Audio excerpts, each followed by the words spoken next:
Magandang araw mga nurse. Kailangan ko sana magpa-hospital. Tika lang. Sino bang nagpapasok sa'yo? Sa itsura mo pa lang, sigurado ako wala ka namang pambayad. Nurse, pinapasok naman ako ng guard. Ma'am, di ba? No deposit policy naman tayo dito.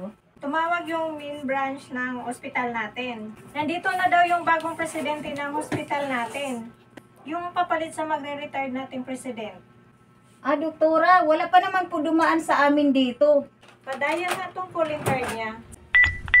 Tika lang. Yung cellphone ng bagong boss namin, nasa'yo. Sabi ko na nga, masamang tao ka. Guard! Guard, dali ka nga dito. Huliin mo nga tong pulubing to. Pero sa pagkakataon na ito, hindi na kita masusunod. Hindi ko pwede ipagtabuyan ang bagong presidente natin dito sa ospital. Ito si Dr. Dong, ang nagpanggap na pulubi. Tama si Dr. Big, Nurse Ann.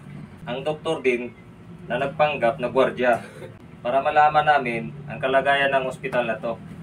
Tinayo ang ospital na to para sa lahat ng may karamdaman. Kahirap man o mayaman. Patawad po mga boss. Miss Ann, simula bukas, ilagay mo na kita sa janitor services hanggang sa matuto ka. At Miss Love, simula bukas, ikaw na ang head nurse.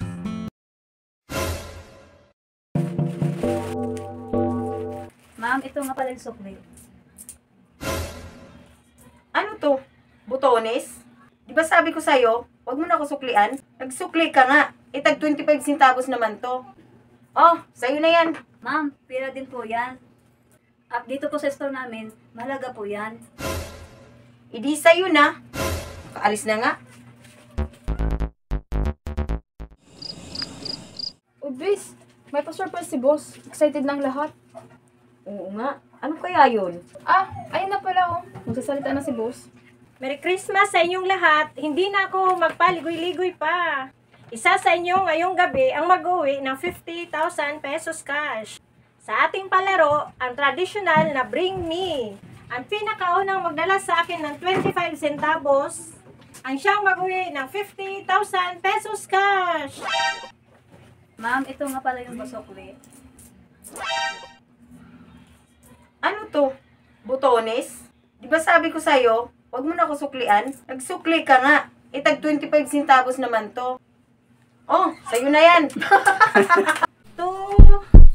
1! Dahil walang nanalo, i-donate na lang natin ito sa charity. Bes, sayang.